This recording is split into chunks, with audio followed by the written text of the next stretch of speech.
Hello बच्चों, नमस्कार। आज का वीडियो हमारा रहेगा भक्ति काल साहित्य वर्गीकरण। ठीक है। पिछली वीडियो में हमने भक्ति काल का पहला जो पार्ट था उसका अध्ययन कराया था। इसमें दूसरा पार्ट आज हम शुरू कर रहे हैं। तो चलिए शुरू करते हैं आज का वीडियो। सबसे पहले भक्ति काल साहित्य वर्गीकरण, मतलब भक्ति काल को साहित्यिक दृष्टि से कितने भागों में बांटा गया था। तो इसको दो भागों में बांटा गया था। एक तो है निर्गुण भक्ति धारा और दूसरा सगुण भक्ति धारा। ठीक है। तो निर्गुण भक्ति धारा के अंतर्गत ज्ञानाश्री शाखा और प्रेमाश्री शाखा का दो शाखाओं में उसको निर्गुण भक्ति धारा को वर्गीकृत किया गया था। ठीक है। तो जिसमें ज्ञानाश्री शाखा को संत काव्य भी कहा गया, या कह लीजिए संत काव्य धारा भी कहा गया, और जिसके प्रमुख संत थे कबीरदास जी। ऐसे भी प्रश्न आते हैं कि ज्ञानाश्री शाखा के प्रमुख संत कवि कौन हैं, तो वो हैं कबीरदास जी। ठीक है। यहीं से फिर प्रेमाश्री शाखा, ठीक है, निर्गुण भक्ति धारा की दूसरी जो शाखा रही प्रेमाश्री शाखा, और जिसे सूफी काव्य धारा के नाम से भी जाना गया, और इसके जो प्रमुख थे संत वह थे मलिक मोहम्मद जायसी। इसी प्रकार सगुण भक्ति धारा,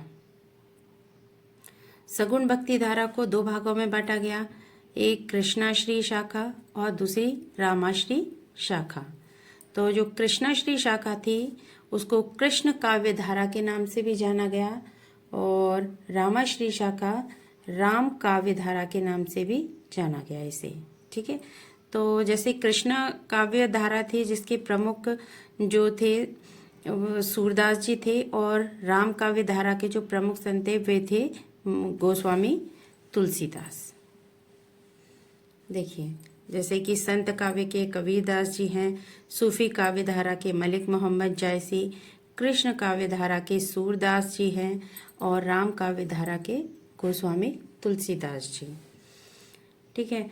सबसे पहले पढ़ेंगे हम कि निर्गुण भक्ति धारा क्या है। निर्गुण भक्ति धारा क्या है? इसमें निर्गुण ब्रह्म की उपासना पर बल दिया गया। किसकी उपासना पर बल दिया गया? निर्गुण ब्रह्म की उपासना पर बल दिया गया। उपासना पर बल दिया गया। ठीक है। चलिए अब आगे चलते हैं कि हिंदी संत काव्य या ज्ञानाश्री शाखा, इसको हम विस्तार से आज हम पढ़ेंगे। ठीक है। कौन सी? हिंदी संत काव्य या कह लीजिए ज्ञानाश्री शाखा को। तो पहले पढ़ते हैं हम कि संत जो शब्द की उत्पत्ति, संत जो शब्द है उसकी उत्पत्ति कैसे हुई है। तो जो संत शब्द की उत्पत्ति है वो अगर देखा जाए कि जो एक थे पीताम्बर दत्त बर्थवाल, पीताम्बर दत्त बर्थवाल,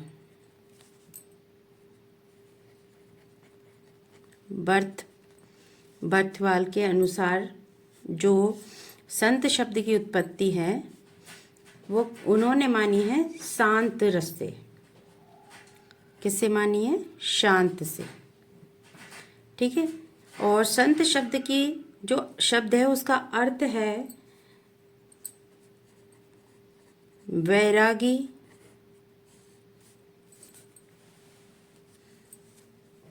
या फिर कह लीजिए निवृत्ति मार्ग।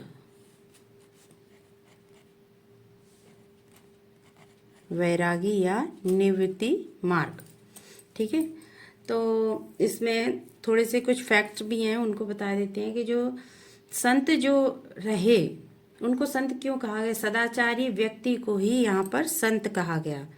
जो सदाचारी व्यक्ति को संत माना गया।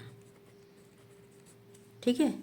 सदाचारी व्यक्ति को संत माना, और प्रमुख रूप से जो ज्ञानाश्री शाखा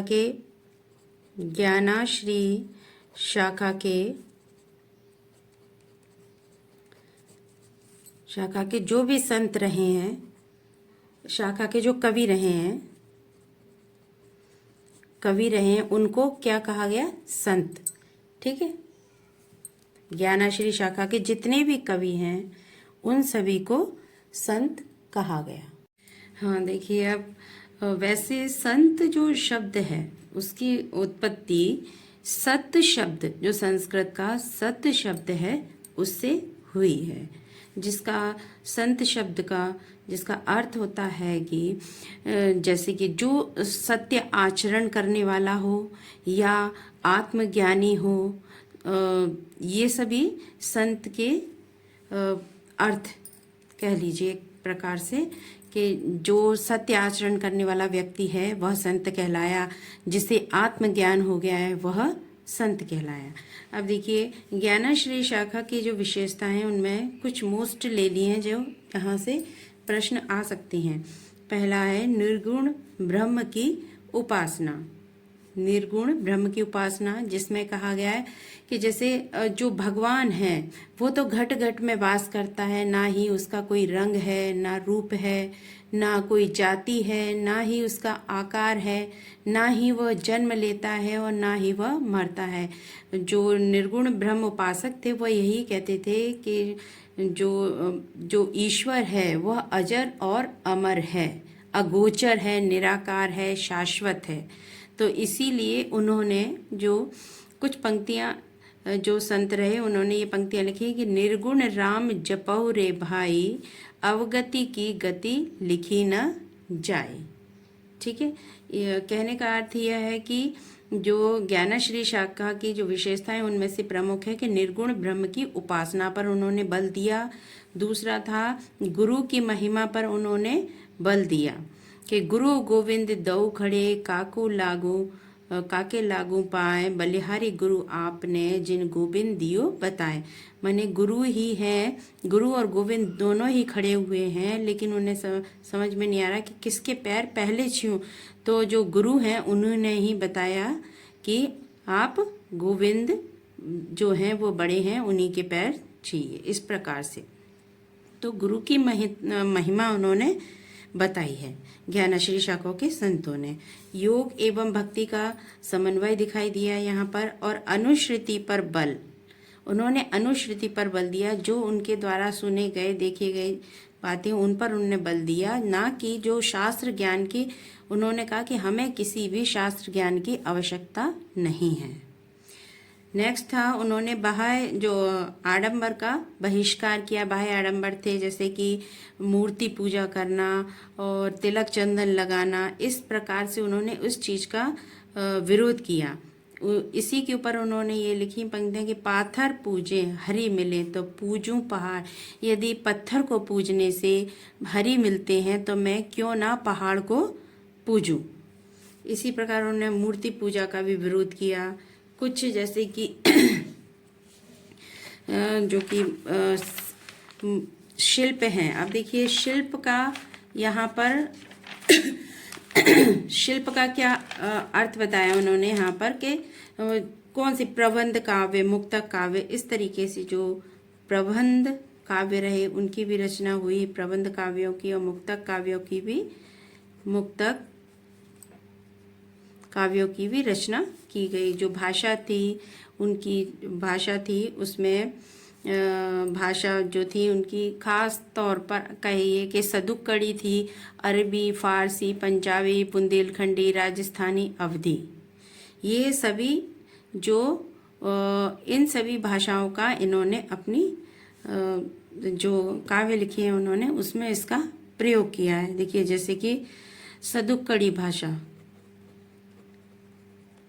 सदुक्कड़ी थी भाषा, अरबी फारसी के शब्द मिले, अरबी के, फारसी के, पंजाबी के,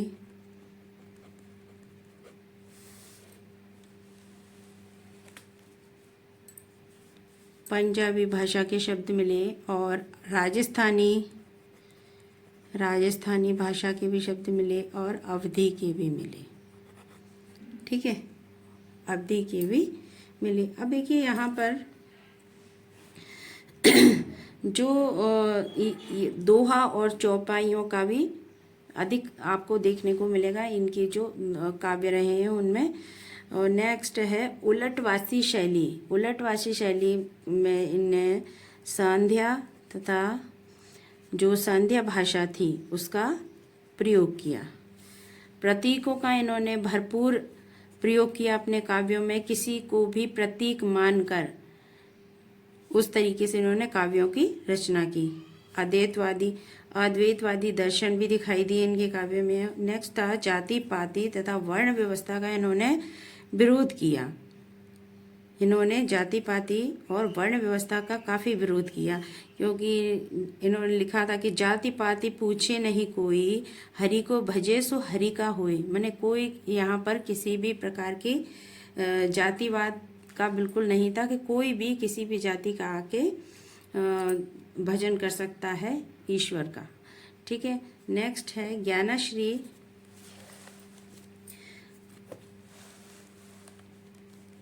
ज्ञानश्री शाखा के जो प्रमुख संत हैं उनके हम नाम देख लेते हैं।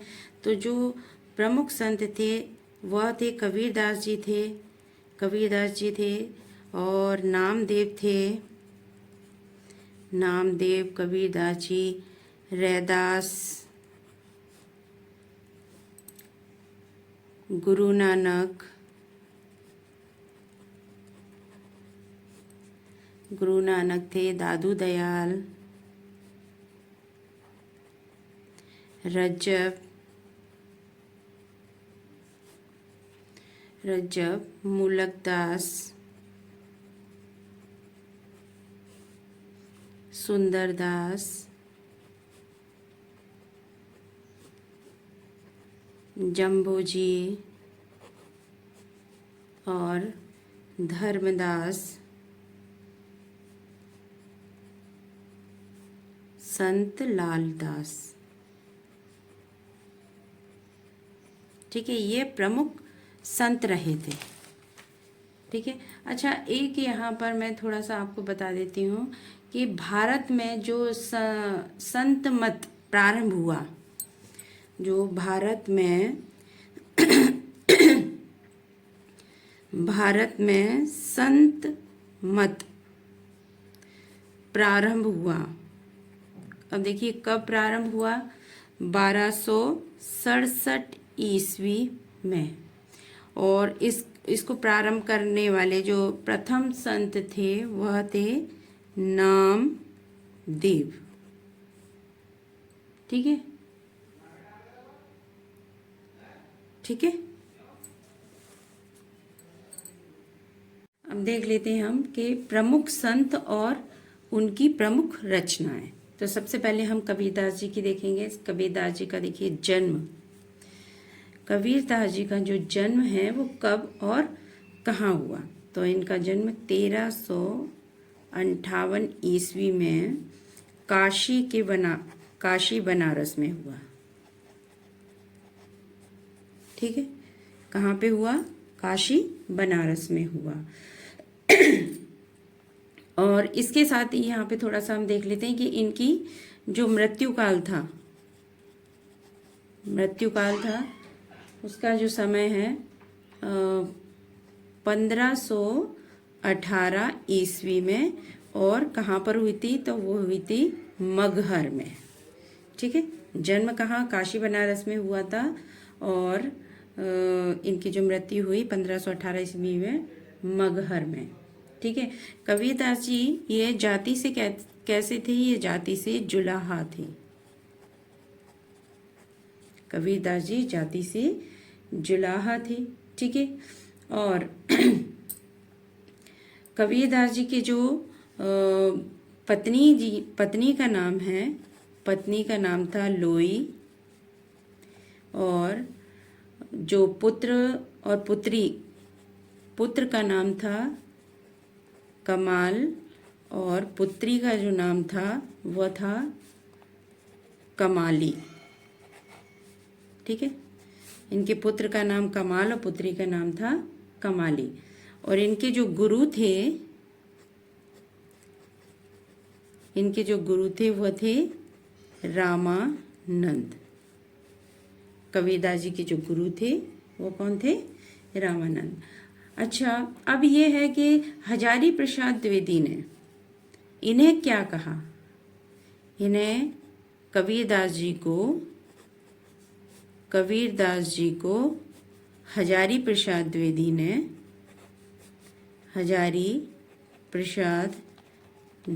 ने क्या कहा? तो कबीरदास जी को कहा इन्हें वाणी का डिटेक्टर। ये क्वेश्चन कई बार कंपटीशन एग्जाम में आता है।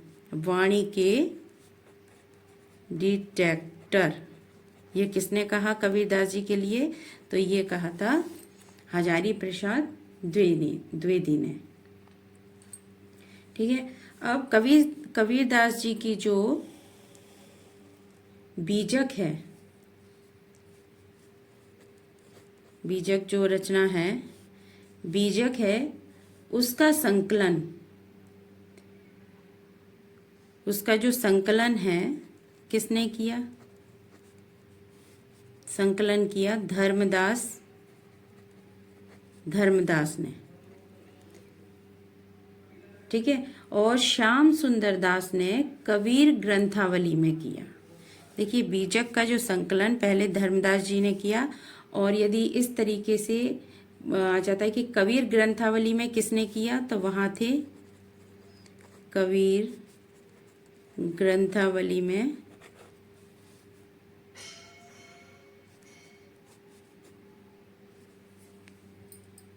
देखिए, बीजक जो है इनकी रचना, उसका संकलन धर्मदास ने और श्याम सुंदर दास ने कबीर ग्रंथावली में किया। यदि ऐसे आ जाता है प्रश्न कि बीजक का संकलन किसने किया, तो वहां पर धर्मदास और श्याम सुंदर दास ने किया। अब देखिए, बीजक के जो इनकी रचना थी उसके 3 भाग थे। कितने भाग थे? 3 भाग। कौन कौन से थे? सखी, सबद और रमैनी। बीजक में ये तीनों थे। ठीक है। इनकी भाषा, इनकी जो कबीरदास जी की जो भाषा थी वो कैसी थी? सदुप कड़ी। भाषा कैसी थी? सदुप कड़ी। ये किसने कहा? कबीरदास जी की भाषा सदुप कड़ी है, ये कहा था रामचंद्र शुक्ल ने। ठीक है। और इसी पर अब देखिए 2 क्वेश्चन बन जाते हैं कि सदुपकड़ी भाषा तो रामचंद्र शुक्ल ने कहा, लेकिन यहाँ पर जो पंचमेल खिचड़ी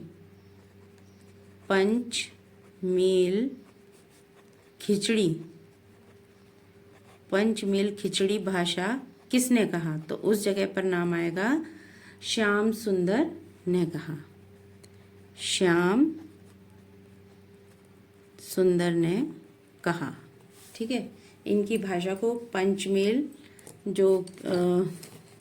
खिचड़ी, देखिए ये पंचमेल खिचड़ी किसने कहा? श्याम सुंदर ने। और सदुकड़ी भाषा रामचंद्र शुक्ल ने कहा। ठीक है। बीजक में देख लीजिए, यहाँ से थोड़ा सा एक बार और, संकलन किसने किया? धर्मदास ने और श्याम सुंदर दास ने। यदि किस में किया तो कबीर ग्रंथावली में किया। और वाणी के डिटेक्टर किसने कहा? कबीरदास जी को वाणी के डिटेक्टर हजारी प्रसाद द्विवेदी ने कहा। ये थोड़ी सी इनकी यह जानकारी थी। नेक्स्ट है रैदास। ठीक है। रैदास के बारे में पढ़ेंगे हम थोड़ा सा। अब देखिए, रैदास कौन थे? रैदास का सबसे पहले हम देखेंगे जन्म। रैदास का जो जन्म है वह हुआ था 15वीं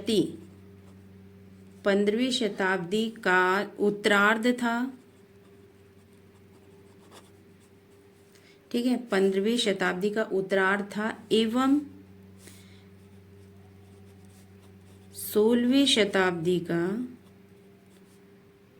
पूर्वार्ध था। ठीक है।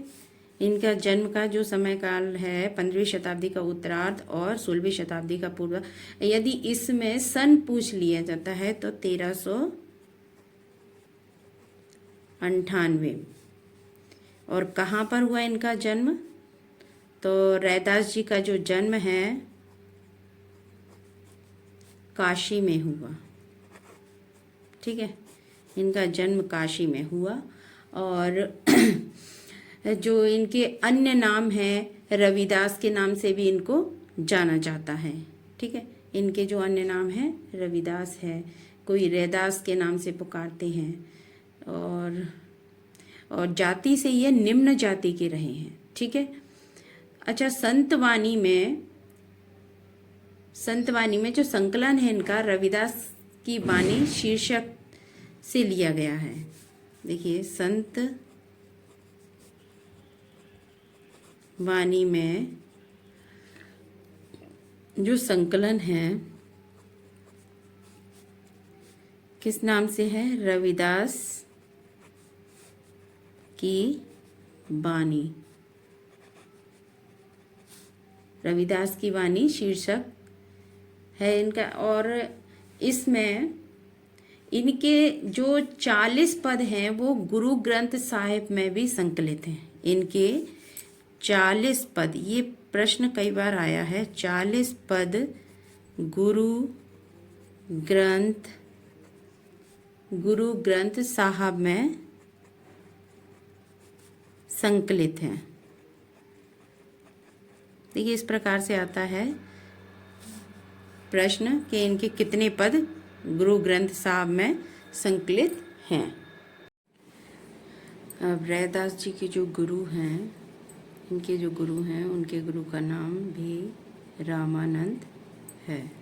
ठीक है। रैदास जी की कुछ पंक्तियां हैं जो बहुचर्चित हैं और काफ़ी एग्ज़ाम में भी आती हैं। इनकी प्रमुख पंक्तियां हैं, प्रभु जी तुम चंदन हम पानी। ये मोस्ट पंक्तियां हैं जो कि कई बार एग्ज़ाम में पूछी गई हैं। नेक्स्ट है गुरु नानक जी। गुरु नानक जी के बारे में देखिए, सबसे पहले गुरु नानक जी का जो जन्म है, जन्म हुआ था 1469 ईस्वी, 1469 ईस्वी में। और इनकी जो मृत्यु का समय सन था वह था 1538 ईस्वी में। इनके जो पिता का नाम था, गुरु नानक जी के पिता का नाम क्या था? कालूचंद।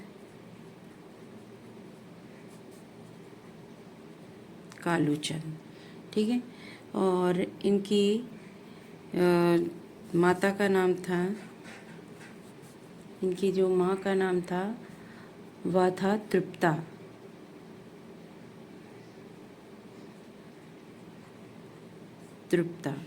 इनका जो जन्म है वह तलवंडी नामक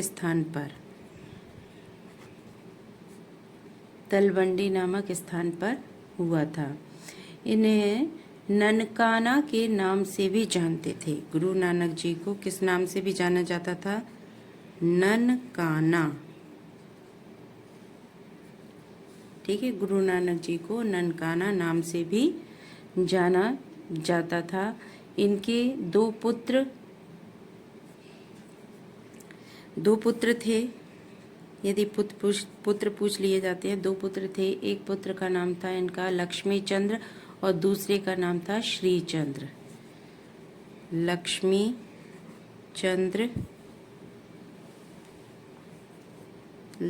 चंद्र और दूसरे पुत्र का नाम था श्री चंद्र। ठीक है। इनकी जो इन्होंने जो रचनाएं लिखी, उनमें भाषा जो थी इनकी, वह भाषा थी इनकी पंजाबी और ब्रज भाषा मिश्रित थी। पंजाबी और ब्रज भाषा दोनों। ठीक है, अब इनकी कुछ रचनाएं हैं। गुरु नानक जी की कुछ रचनाएं हैं, जैसे जपू जी,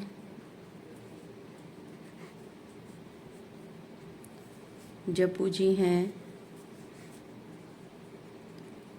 असा दीवार, असा दीवार, रही रास, इनकी प्रमुख रचनाएं हैं ये। रही रास, सोहिला आदि।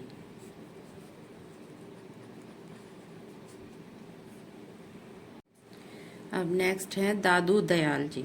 अब देखिए दादू दयाल जी का जो जन्म है, जन्म कब और कहाँ हुआ, तो इनका जो जन्म है वह 1544 ईस्वी में अहमदाबाद में,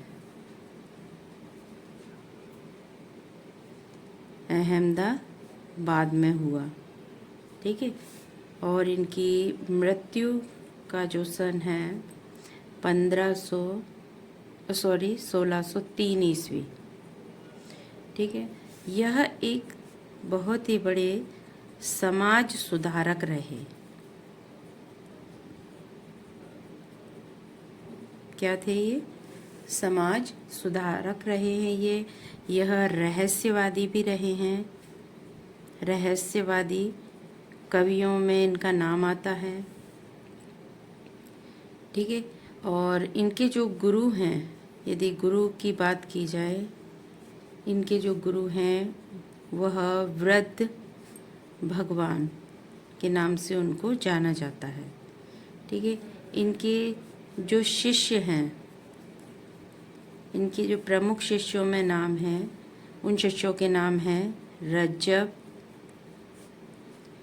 सुंदरदास, प्रागदास और जग गोपाल। ये इनके प्रमुख शिष्य रहे हैं। और इनकी जो रचनाओं का संकलन है, रचनाओं का संकलन, इनकी रचनाओं का संकलन किस में किया गया है? हरड़े वाणी में किया गया है। किसके द्वारा किया गया है इनका संकलन? तो वो इनके जो शिष्य थे संत दास और जगन्नाथ दास, संत दास और जगन्नाथ दास ने इनकी रचनाओं का संकलन हरड़े वाणी में किया है। ठीक है,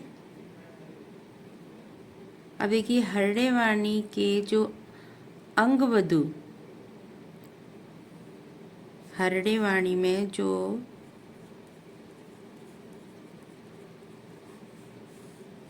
हरड़े वाणी में जो अंगवधु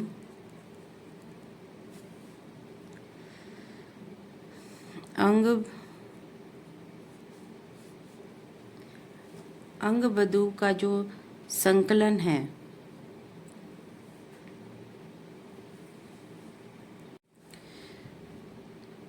इनको इनकी जो भाषाएं थी रचना में,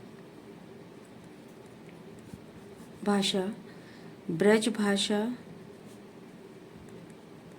एवं खड़ी बोली का प्रयोग किया है।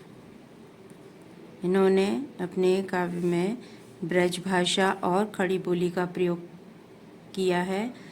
और दादू दयाल को ही राजस्थान का कबीर भी कहा जाता है। क्या कहा जाता है? इनको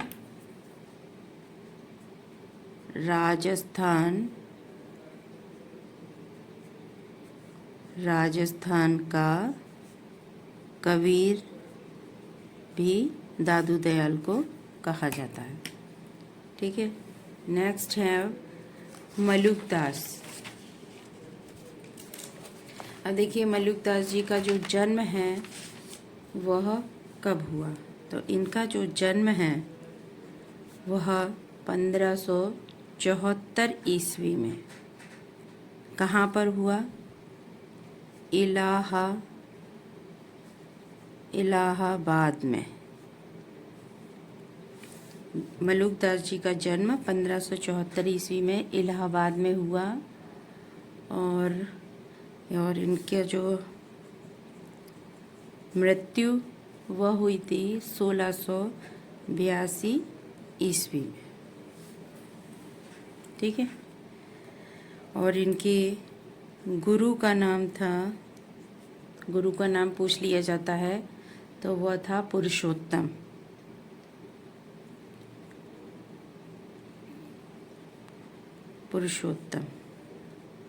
ठीक है। और इनकी जो कुछ रचनाएं हैं, जो ग्रंथ हैं, ग्रंथ कह लीजिए या रचनाएं, वो निम्न प्रकार से हैं। देखिए कौन कौन से हैं इनके ग्रंथ। ज्ञान बोध, ध्रुव चरित्र,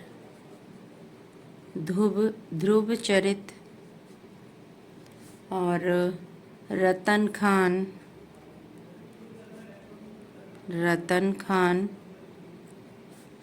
ब्रज लीला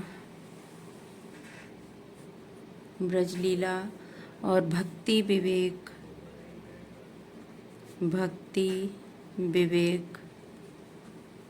सुख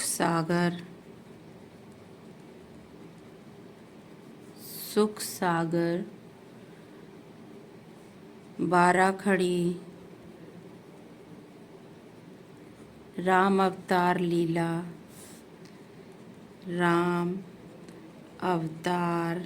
लीला, यह इनके कुछ प्रमुख ग्रंथ हैं। अब इनके बारे में कुछ पंक्तियां प्रसिद्ध हैं, उनको देख लेते हैं। अजगर, यह परीक्षा में कई बार आई हुई है। अजगर करे न चाकरी,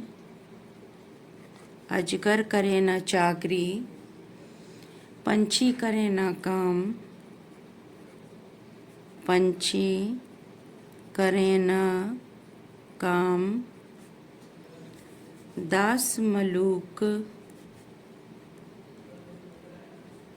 दास मलूका कह गए, सबके दाता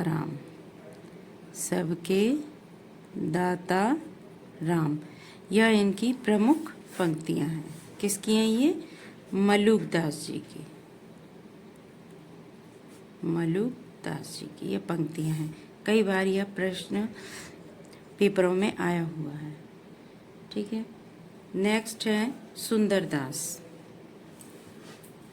जो संत कवि हैं सुंदरदास, उनके बारे में थोड़ा देख लेते हैं कि इनका जो जन्म काल है 1596 ईस्वी।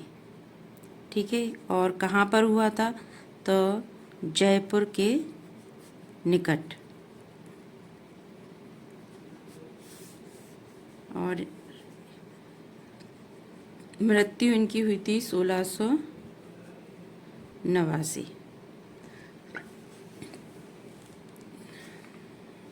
अब जो इनके द्वारा जो ग्रंथ लिखे गए हैं, जैसे इनके लिखे ग्रंथों में ज्ञान समुद्र और सुंदर विलास जैसे प्रसिद्ध रचनाओं का संग्रह जो है वो सुंदर ग्रंथावली में मिलता है। अब देखिए ऐसे इसको समझ सकते हैं कि सुंदर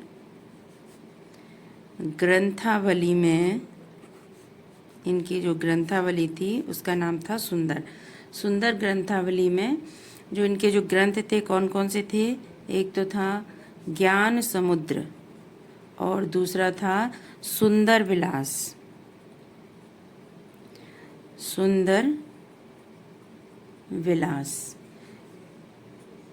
ठीक है।